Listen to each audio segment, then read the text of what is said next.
Hello and welcome. This is Lisa Jones, and you are listening to the Exploring Death podcast.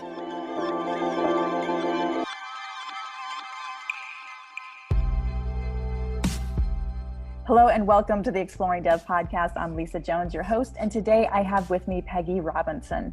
She had a near-death experience at the age of 5 and another one at the age of 25. She considers herself to be the least likely person to have ever written a book, and yet her story had been begging her to write it and wouldn't shut up until she did. Her memoir is called The Will of a Wildflower, which her publisher called deeply tragic yet divine. Pegi is the group leader for the Mid-Ohio Valley International Association of Near-Death Studies, which stands for IANDS, and runs an online group for IANDS, which is for NDE newbies. So anybody that's had a near-death experience and have just had one. So she's helping people with that. She's also been featured at IANDS conferences and in IANDS groups. And we hope to get her here to Maui at some point. Her experiences have been included in reference and research books as well. Welcome, Pegi. Hi. I'm so happy to have you. I am scheduled to come to Maui. Oh, that's right. You are coming to Maui. Yeah, March 26th. That's right, March 26th. We're so ahead of it already. All right. You are coming. That's what's so exciting. That's right. That's how we got, my brain is like, oh yeah, how did we get connected? And I had put a call out to people to come speak for us, and you raised your hand right away. And so, yes, you're coming to Maui. Exciting. Yes. So tell me, how did this all unfold? Again, you had a near-death experience at age 5 and another one at 25. And so tell me your story. Yeah, I just always buried everything, anything traumatic or anything, some of the spiritual experiences. That's strange. I understand. I didn't want to talk about that stuff, sound weird. And so I just pushed everything away. And several months after my second NDE, I was walking through the living room to head to the kitchen to start dinner as usual. Oprah Winfrey was on. She was new at the time. I think it was 1987.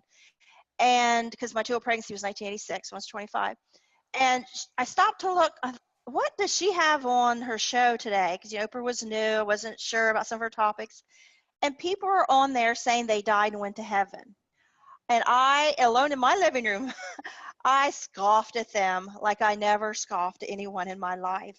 I said out loud, "What liars? How ridiculous. Oh my gosh, do they think people are that stupid?"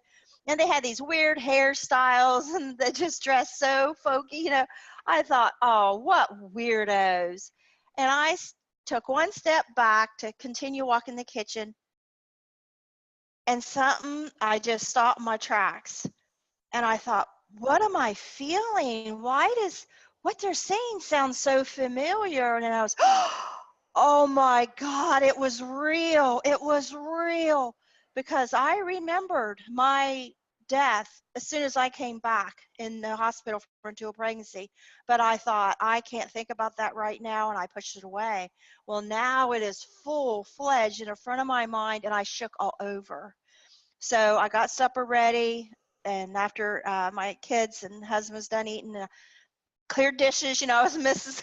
Homemaker, and everything just sat, and I asked the kids to go to the room, set my husband at the table. I said, I have something to tell you. And I told him how I went through the tunnel, how I was in a bright light.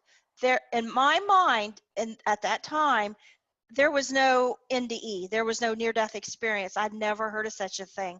I was positive this never happened to anyone in the history of the world. I thought I was totally alone. No one would believe me, but I had to tell him.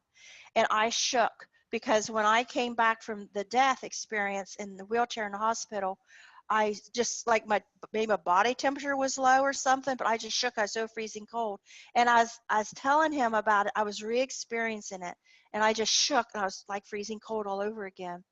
And when I was done, I just sat there and looked at him, and he said, I know you, and I know how it sounds. He said, but I believe you.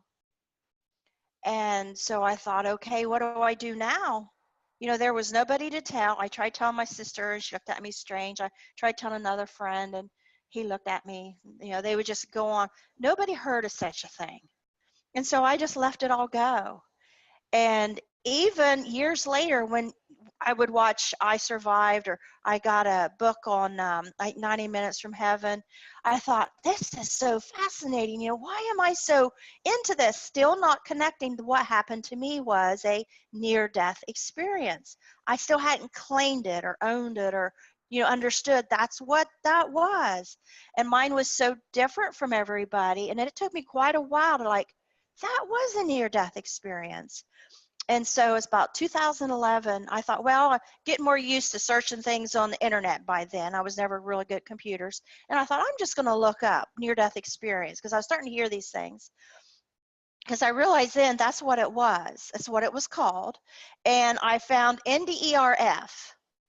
And I just typed in my story as fast as I could. I didn't spell check, nothing, proofread. I just couldn't hit that submit button fast enough. And what is NDRF? To explain that.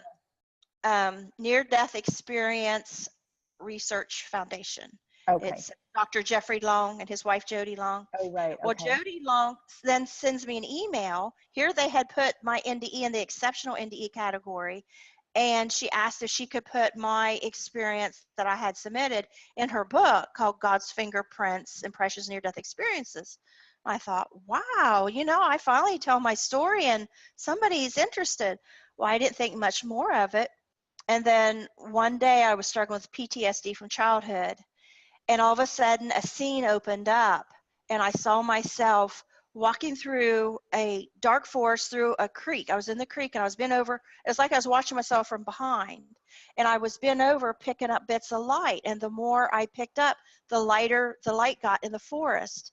And it was just like this imagination turned on. And as soon as that happened, I had this realization, oh my gosh, I have been burying all my PTSD stuff, my bad experiences, under the rug, and the spiritual under the rug just the same. And I grabbed my laptop and I started writing my story, my earliest memories from all the way, thinking, what am I going to do with this when I'm done? I don't know. But in my mind, I felt like someone was standing on the other side of my laptop, standing there looking at me the entire time. I wrote for 3 months straight. I would stop to sleep, and that was about it. And I just got it all out of me. And it felt like, all the, abuse stuff, people say, oh, don't talk about it. You got to forgive. These things just kept going, playing. And as I wrote, I realized I was never to forget any of this. I was to tell it in this book at this time in my life. And ever since then, I have been on this campaign. I have got to keep telling, because I was afraid to tell and look crazy, and afraid people would think I was lying for so long, that I have freed myself totally of my self-doubt and what afraid other people would say, that it is just open, and I'm going to spend the rest of my days, as long as I have a breath in me, because God allowed me to come back. It was my time. A lot of people say they were told it wasn't your time. No, it was my time. And I begged and pleaded God. I wanted to raise my boys. And the next thing I know is, the last thing I said in heaven was, who else will teach them about you? And then I was back in that wheelchair. And I thought I was just in heaven accepting it. And now I'm back. And I felt like I just had a short amount of time. God's given me, okay, I'll give your body a little longer to stay alive. Give you a chance to get this fixed. Because my doctor kept saying, it's not a tubal pregnancy. I was pregnant for twins, 2 months pregnant. And my doctor kept saying, it is not a tubal pregnancy. I did an ultrasound earlier. Both babies are in the uterus. Well, when you come back after you just died, something is serious. And I couldn't get him to believe me. So I thought, well, I can't make myself look even crazier now by, hey, I just died. That's how I know, And so I refused to go home. He examined me. He says, Peggy, it's not tubal. Why do you keep saying that? And I said, well, I'm not going home. I knew if I went home, my husband would go to work the next morning and my 3 little boys would find me dead. And I thought, if I'm going to die, I'll die right here. I'm not doing that to them. And luckily, before they discharged me, they did another ultrasound, and they found I had internal bleeding, filling my entire abdominal cavity clear up to my chest. And they said it was the biggest tubal pregnancy they ever saw. One baby was in the uterus, and the other baby was half in the uterus and half in the tube. It got stuck going in. And that's why it looked like before they were both in the uterus. So my doctor told me at my 6-week checkup after that, that you taught me to listen to my patients over my machines. And I wanted to tell him for so many years. I go to my exam every year, or miscarriages I had. I always wanted to tell him what happened. And finally I did a couple years ago. I said, I've wanted to tell you something for 30 years. And he said, well, you better tell me then. And the nurse was standing there, and I told him about my near-death experience. He said, I believe you. He says, I have come to believe everything I have seen. He says, I believe you. Wow. And he remembers that happening. You know, I said, do you remember when I refused to go home? Do you remember? Yeah. Do you remember? Yeah. And I said, I'm going to tell you now why I refused to go home. So I was so excited when I was in that elevator with my husband leaving. I was like, I did it. My husband was hugging me. It felt so good to release that to someone that was there and involved in it, and that he believed me. I mean, Right. I knew it was true. It feels good when someone, yeah, I Yeah, it know. gives you that validation, right? Because I think that's for me when I went to the IANS conference this last year, just being around so many people that have had the experience helps you own your own, because Yes. I had a shared death experience, and I like you said, I just thought, oh, well, this happened, but I didn't know anybody else that had had something like that. And even in my book, it's only about 2 paragraphs long, because I just didn't think it was, you know, kind of that big of a deal or whatever. But since attending the, you know, the IANS meeting and, or especially the international conference, and now speaking with people that have had near-death experiences and shared death experiences, it just validates what you know to be true, because you start thinking you're crazy, or, you know, like you said, you walked by that Oprah show and just, you know, scoffed at them, because that's kind of how our society, at least in the past, I think it's getting more open now, viewed those kinds of testimonies or thoughts or ideas. So it's amazing. And can you take us back to, you said you had one at 5 years old. So Yeah. what were the circumstances around that one? I was sitting on the floor in my bedroom playing with my Barbie dolls, and it was summer, and my mom walked in, and she said, it's hot outside. Let's go swimming. And she said, you and my brother, says you and him go ahead on down, and me and your sister will be down after bed. And okay, so we hurried, got our bathing suits, and we were running down, and he's running far ahead of me because he's a few years older, and I'm small for my age anyway, and I can only dog paddle. So he gets down at the end of the pond, he jumps in and starts doing laps back and forth. Well, I have to feel my feet around. I'm looking up for my mom, see if she's coming yet, because I had never been alone around the water before. It was always my mom and dad. We went down as a family. So even my mom saying we could go, just us 3 kids and her, was something. And I thought, this is fun, but it's like, why isn't somebody watching me? Because I knew I had to feel my feet around at the bottom, watch for drop-offs, because I could go under. And I knew nobody would be there to catch me if I did. So I'm being a good girl, and I'm not going out too deep. And I see a board floating. And I remember this strange feeling right when I see it, like something was about to happen. I just received this present. It was this very strange feeling that I'll never forget. And so I got my belly across, and I dog paddled using it as a raft. And so what do? What my brother's doing, he's going out to the center and back. So I think, I'm going to go out to the center. I'm going to be a big kid. As soon as I get out the center of the pond, I yell, look at me. And he comes swimming real fast out to me. And just as he got to me, I thought, oh no, he always takes my toys. And he grabbed that board and he took off with it. Here I am, can't swim, float, nothing, tread water, and I drown. And I'm gulping, and I get lost. It's muddy and I can't see, you know, which direction. And then my throat starts hurting so bad. And then I am in the kitchen at the ceiling watching my mom and my sister get stuff out of the cabinets to bring down, like a picnic or something. And I feel their emotions. I feel real calm.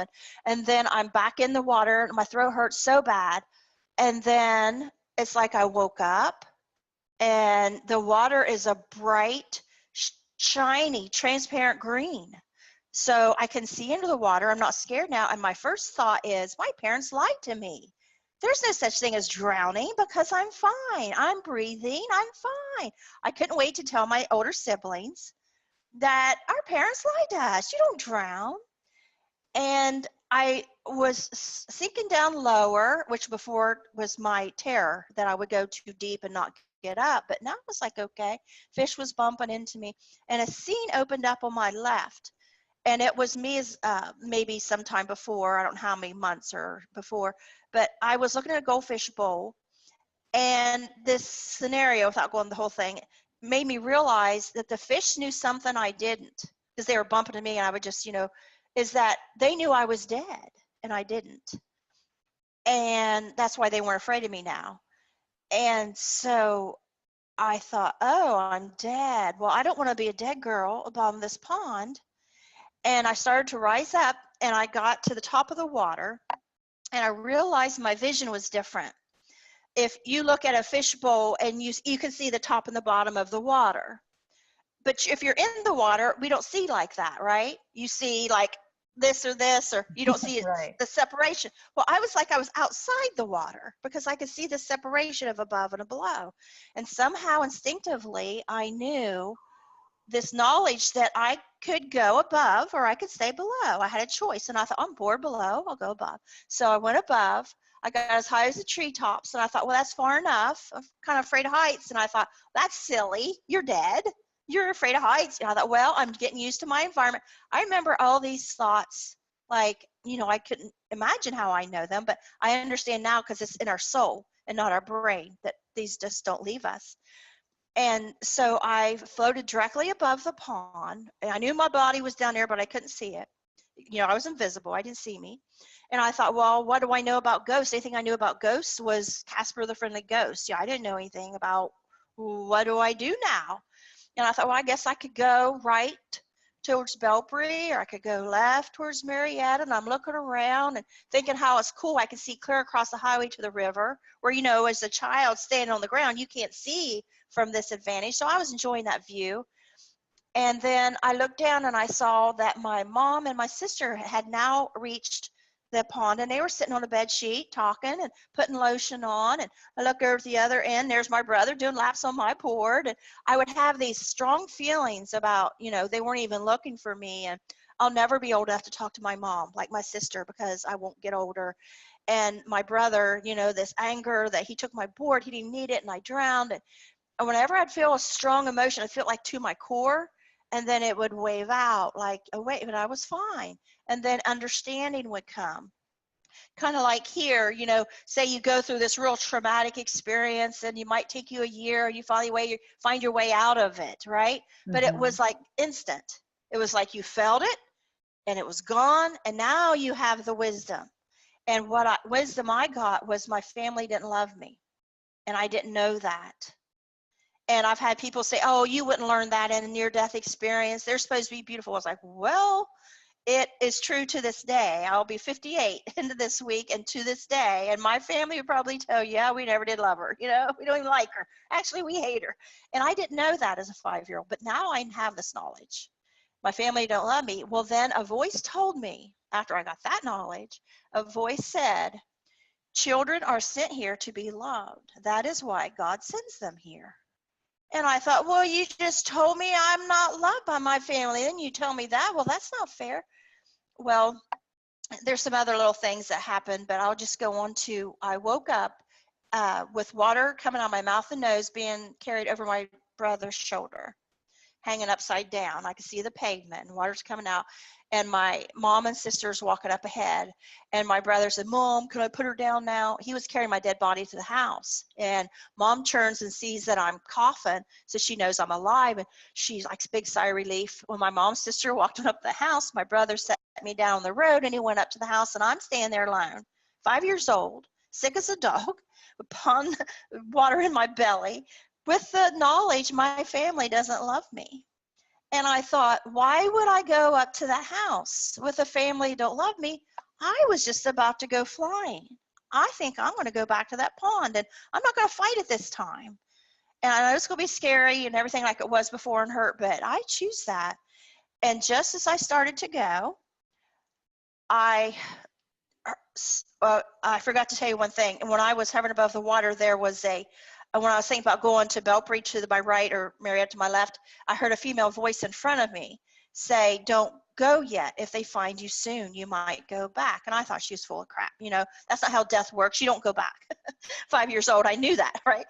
But so now I decided to go back to the pond, and this angel, the female voice I heard before, I now see her, and is a shape of a woman, a thin young woman in like white light. And she says, no, don't. I said, why? You know they don't love me. And she said, well, you'll have a lot of love someday. And I said, when? Well, when you have your own family, you'll have a lot of love then. And I said, where will I find it? Because I'm just trying to say anything to keep her there with me. And she points right towards Belpre, and then she's gone. So I go up to the house, crawl in bed, get my nightgown on, and I realize that I'm going to have to take care of myself now. Nobody's going to take care of me. And I opened up a storybook, and the old woman that lived in a shoe, I'm looking at that, and I see these beds, and I think, that's what that angel must have meant. I'd have a lot of love someday. I bet she meant I'd have a lot of kids. And I think I want to love kids that are unloved like me. Maybe I'll have orphans. Well, I end up, having 60 foster kids in and out, adopted 10, and I didn't even realize any of this was all set all along until I started writing my life and started seeing the coincidences. And one day we had even fixed up the bedroom for 6 of the adopted girls, and for a surprise for Christmas, and we got them canopy beds and fixed it all up all nice. And I stood back and looked, and I remembered that old woman that lived in the shoe. And I thought, that is so strange. And then I remembered my ex had said our property was the shape of a boot. And I thought, okay, I'm just using my imagination now, But this is the way life gets. Once you bring in the light and you push out all the dark, they say everything is a miracle or nothing is. And that's just the way I am. I'm like seeing miracles in everything now.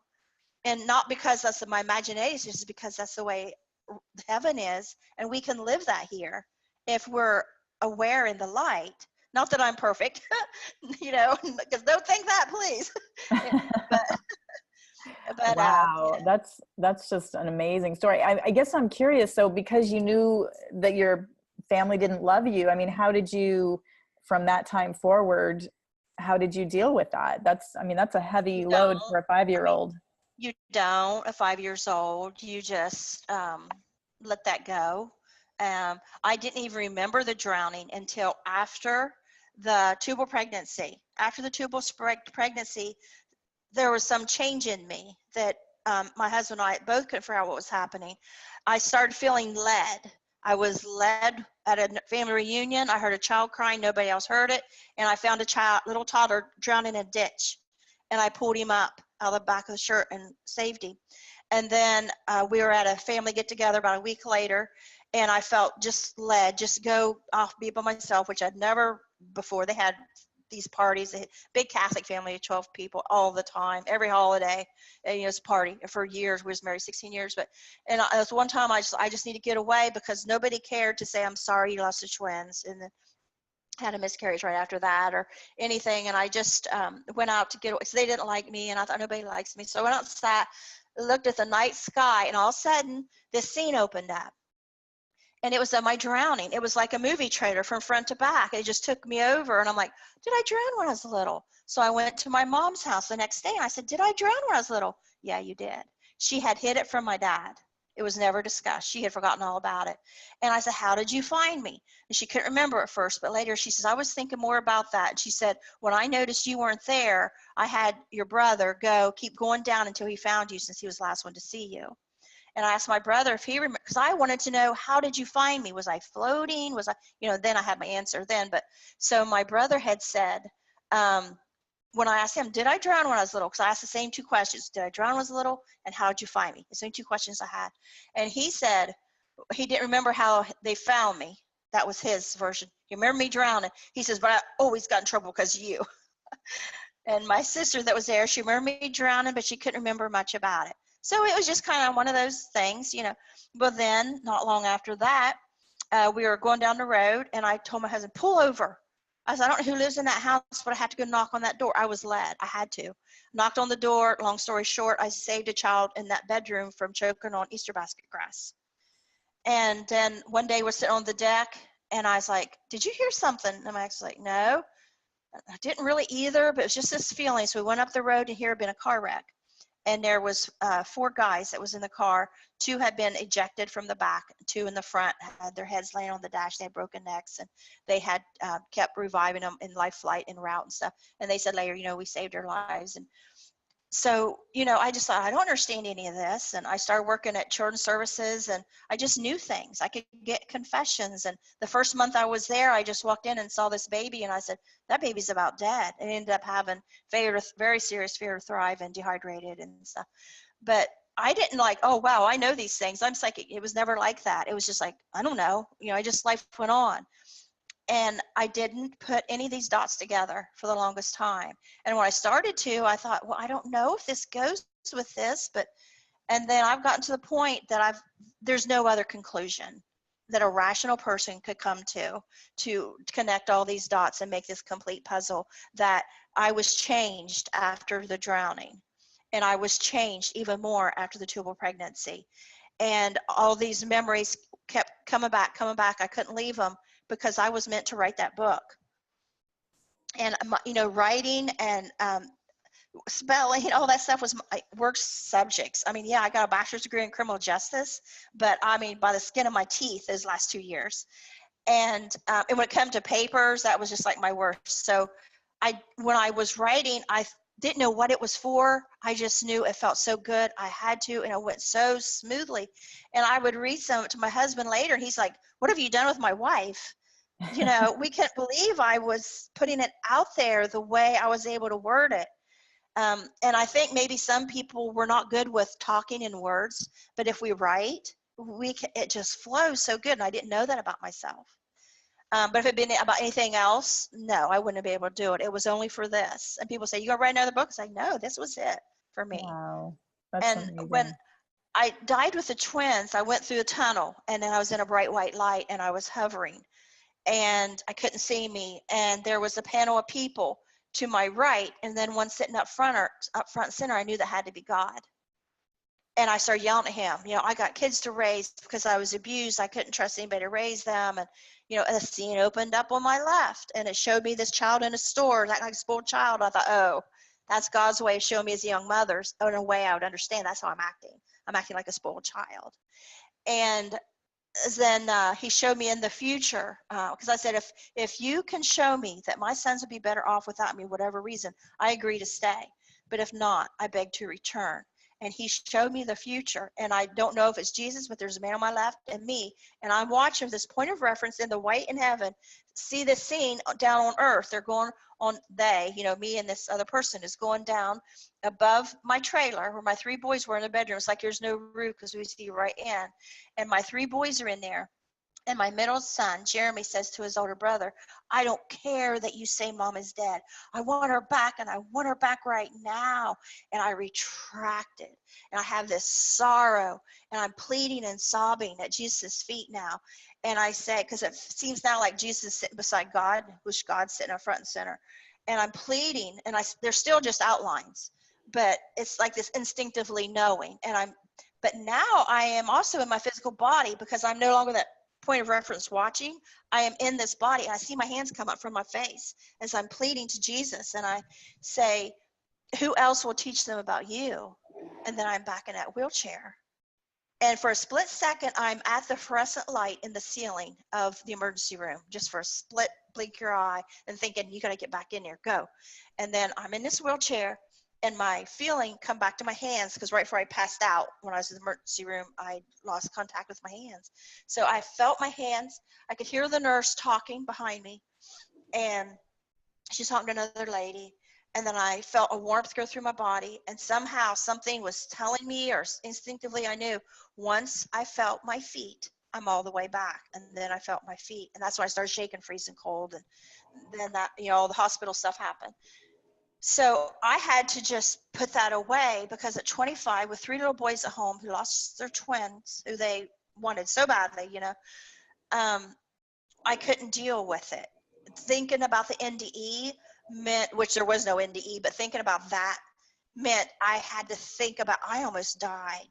And I was so scared of dying, because getting pregnant now meant I will probably die. And I was pregnant again the very next month. and I thought, I'm probably going to die. But I could, as bad as I fought to come back and raise my kids, I now could no longer choose. Stay there and raise my kids and have a baby. I wanted a baby so bad, and I wanted to raise my boys. I couldn't choose anymore. And I thought, I will probably die trying to have a baby, but that's the way it is. And so I tried, for 7 years. And then we were going through a divorce, and I ended up pregnant. And he's so mad at me because he's just thinking child support now, more child support to pay. And it was another 2 pregnancy, but my doctor listened to me. I knew the signs early, and, we had to have a baby removed again because of 2 pregnancy. So Wow. I'm sorry. I just get going. No, that was amazing. And it's so interesting, as you said, connecting all the dots and seeing how your whole life really was scripted. I've got chills as I'm saying it. It's like you came to this earth to help all these other children that were unlovable or unloved. Not that they're unlovable, but Right. to be there for them, because that was your experience. And generally we teach what we need to learn. And so what a beautiful story that and it's almost like you fell into it without having the knowledge, because you got the knowledge after the fact. So, and just timeline wise, did you help the foster kids? Was that before or after the tubal pregnancy? Because I'm just trying After the tubal pregnancy, I was 25 years old, and I started therapeutic foster care when I was 29, but I started taking in relatives' kids probably at 27. Okay. So you had the awakening, or you had the knowledge of the near-death experience, and that kind of opened. Yeah, but still hadn't put together, the drowning and the woman in the shoe book, the calling, I guess you would say, or mission. I don't know. It's just like, I think it can only happen as you get older, when you start to have wisdom, and the pressure of what people think and stuff is let go. And it's about what you think and about what you know and your truth. And it's a wonderful age. I mean, all these people on youth, you're nuts, because, oh, wow. I mean, I suppose it's horrible age if you don't get into your soul. I suppose it is if you're still in, vanity and everything, what you look like and your whatever, But I'm loving this time in my life. Wow, that's beautiful. I'm married to my soulmate. We've been together 20 years now, and the kids are grown and raised. We got all kinds of grandkids, and I work on the pipeline with him. But when I'm not doing that, I'm doing this in some capacity. Fantastic. Well, I'd love to pull a few cards for you if you're open to that. Okay, sure. Okay, great. Let's see.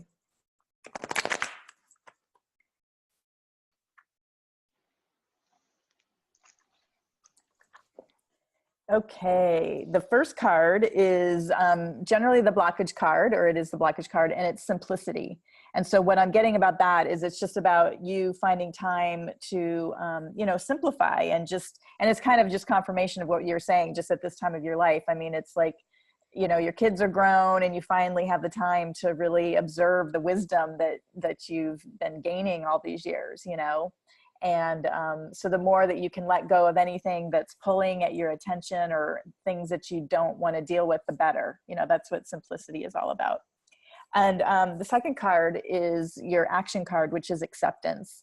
And again, I feel like this is just a confirmation of everything you've said, because the fact that you've now accepted this as your, the truth, it's unfolded for you. Everything, like all the dots finally came together, and and you have I love that card with your hand on her heart. Yes. Like accepting yourself. Exactly. Yeah. Exactly. And then the outcome card, which I love, once again, this is a total confirmation of your whole entire story, is flow. And I feel like that's what happened. And again, I've got chills as I'm saying this, is, once you were able to write the story and all the dots coming together, and then boom, you started just getting, I'm not even sure if it was then or before, but, once you recognized that you had the near-death experience and just allowed yourself, because you got those knowing feelings, those knowing, intuitive hits, I'll call them, which led you down the path of your life's mission, your life's purpose. and so then when you wrote the book and you were able to put them all together, it's like puzzle pieces, right? They're all over the place, and yeah, and then they all flow together, and you're like, oh, that's what it is. It makes total sense. So what a beautiful, what a beautiful arc, the whole, I mean, as your publisher said, it's a tragic story, and yet it's so divinely guided and so divine, and what a gift for other people reading this, because there's so many people that, whether they were unloved or they felt unloved, I think you're such a gift for them. And I'm really thrilled that you've written this so that people can find that. And do you feel that your book helps people connect with that idea that they're loved even if their family doesn't love them? I have not, only a few people that have said that they had a similar family or similar, some of them did, and it helped them give a voice to what they felt deep inside, that they felt that was helping their voice. A lot of people were, I don't know how you lived through that. I didn't know anybody that had a family like that. Some people are so protected through their lives that they can't imagine. But when they read this, they see that this stuff is real, that kids are abused, and these families can be like this. Now, everybody, I'm hoping my book makes people appreciate the love they did have when they were growing up, because maybe they don't appreciate and don't realize that not everybody got that. That's right. And for all the foster children and the kids that, are where their parents don't want them or can't have them, or, have died or whatnot. I mean, what a beautiful gift for them that you've given them directly one-on-one, but also for your story to help them know that maybe they have love later in their life. I've been wanting my book to become a required reading for any basically working in child protection, but this isn't a story child protection wants people to hear, because I was a child abuse investigator for years, and I learned about the corruption, and they don't want that out there. They don't want to see the truth. What do you mean by the corruption? They can pull your kids because they're mad at you. They don't like your attitude. Well, I'm going to show her, because they have unlimited power. You can't sue them. The prosecutors go by whatever the children's services say. The judge goes by whatever the children's services say. So the parents have nobody but a defense attorney that nobody listens to. It's like a ball team. Imagine the referee is on the blue side, and everything's on the blue side, and here comes this up. You have you don't get, nobody cares about, there's no rules set for you. Like if somebody comes up to you today and tries to arrest you, well, you've got all kinds of constitutional rights. But if they go to arrest your children, take them into custody, you have nothing.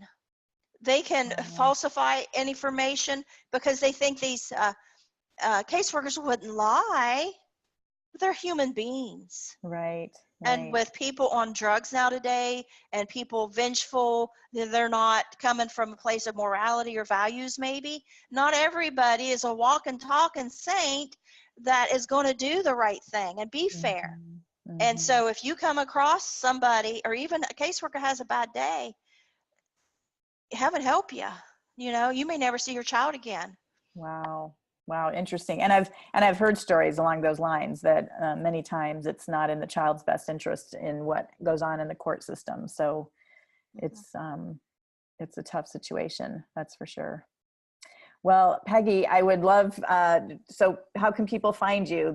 Your book is on Amazon, is that right? Excellent. And anything else you want to share with the listeners before we sign off? Well, you're in Hawaii, so I don't know how far, stretch your show is, but, in Ohio, we have Mid-Ohio Valley IANS. I have a Facebook group for that. And I have a lot of near-death experiencers on my personal Facebook, which is open to the public. And then, like I say, I'll be coming to talk March 26th at Maui. So wonderful. Yes, we're looking forward to having you here. So thank you so much, Pegi, for your time today. And we're certainly looking forward to welcoming you here in Maui to speak at our IANS group. And have a wonderful day. Thank you for listening to the Exploring Death podcast. This podcast is for entertainment purposes only. Before you make any financial or legal decisions, consult a professional. This show is copyrighted by Exploring Death. Written permission must be granted before syndication or rebroadcasting.